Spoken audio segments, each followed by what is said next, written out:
Imagine being arrested as a traitor, accused of selling your country's greatest treasures. His art wasn't just beautiful, it was a weapon of resistance. This is the unbelievable story of Hans van Meegeren, the man who outsmarted the Nazis with a paintbrush. Hans van Meegeren was born in the Netherlands in 1889. From a young age, he dreamed of becoming a great painter, pouring his heart and soul into every canvas. But the art world can be cruel, and critics dismissed his work as unoriginal and shallow. Their harsh words cut deep, and van Meegeren grew bitter, convinced that the art world was rigged against him. As rejection after rejection piled up, van Meegeren made a fateful choice. If they wouldn't recognize his genius, he would trick them into praising his work, under someone else's name. With a determination born of desperation, van Meegeren threw himself into studying the techniques of the old masters.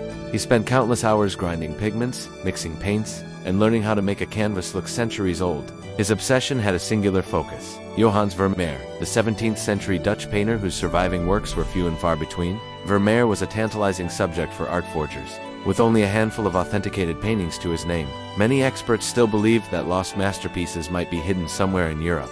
To van Meegeren, Vermeer was the perfect disguise, a revered artist whose style he could imitate, and whose undiscovered works the art world was eager to embrace. Van Meegeren's first major forgery was a painting called The Supper at Emmaus. He poured everything he knew into this canvas, carefully replicating Vermeer's use of light, color, and composition. When he finally unveiled his creation, the art world was stunned. Critics, collectors, and even museum curators hailed it as a genuine Vermeer, praising its beauty and historical significance. For van Meegeren, it was a moment of sweet revenge. The very same experts who had mocked his original work were now falling over themselves to celebrate his paintings, all because they bore Vermeer's signature instead of his own. He had fooled them all, and the satisfaction was intoxicating. But van Meegeren's greatest deception was yet to come.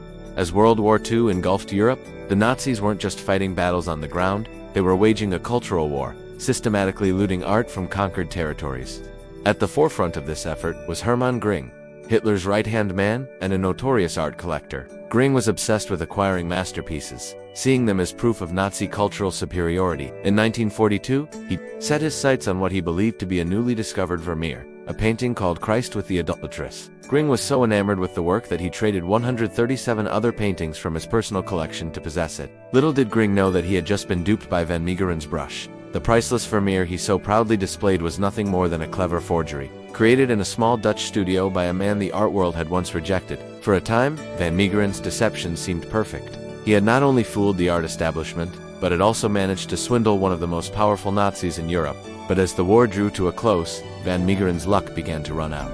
In the chaotic aftermath of World War II, Dutch authorities began investigating collaborators who had aided the Nazi regime. Their attention soon turned to van Meegeren. They didn't suspect him of forgery. Instead, they believed he had committed an even graver crime, selling priceless Dutch heritage to the enemy. Van Meegeren found himself arrested and facing charges of treason. The punishment, if convicted, would be death. As he sat in his cell, contemplating his fate, van Meegeren realized he had only one way out, a truth so unbelievable it might just save his life. In a moment of desperation, van Meegeren made his startling confession to his interrogators. "I did not sell the Nazis a Vermeer, I sold them," a van Meegeren. At first, the court dismissed his claim as a desperate lie. It seemed impossible that someone could have fooled not only the Nazis but the entire art world. But van Meegeren insisted, and finally, the authorities decided to put him to the test. In a small prison room, under the watchful eyes of guards and art experts, van Meegeren was given a canvas, paints, and brushes. With steady hands that belied the pressure he was under, he began to work. He ground pigments, mixed oils, and before their astonished eyes, he painted a brand new Vermeer. As the final brush stroke dried, the experts examined his work. There was no doubt van Meegeren was telling the truth. He hadn't sold a Dutch treasure to the Nazis, he had sold them a forgery of his own making. The revelation turned van Meegeren's trial upside down. In a twist of fate that no one could have predicted, he went from being reviled as a traitor to being celebrated as a kind of folk hero. Here was a man who had not only outsmarted the art world, but had also managed to trick Hermann Gring himself. News of van Meegeren's deception spread quickly. When Gring, awaiting his own trial at Nuremberg, was told that his prized Vermeer was nothing but a fake, he was said to be furious. The man who had plundered Europe's greatest artworks had himself been fooled by a Dutch forger. In the end, van Meegeren was convicted only of fraud and forgery. His sentence? 1 year in prison, a far cry from the death penalty he had initially faced. But fate had one final twist in store for the master forger. Weakened by years of stress, alcohol abuse, and the strain of his trial, van Meegeren suffered a heart attack in 1947. Just weeks after the verdict was announced, he died at the age of 58, a man both infamous and strangely admired. leaving behind a legacy as complex as the forgeries he had created. Today, Han van Meegeren is remembered as one of the greatest art forgers in history. He was a man who fooled the world's finest experts, humiliated one of the most powerful Nazis, and did it all with nothing more than paint, canvas, and an extraordinary talent for deception. But the story of the painter who outsmarted the Nazis isn't just about trickery and deceit.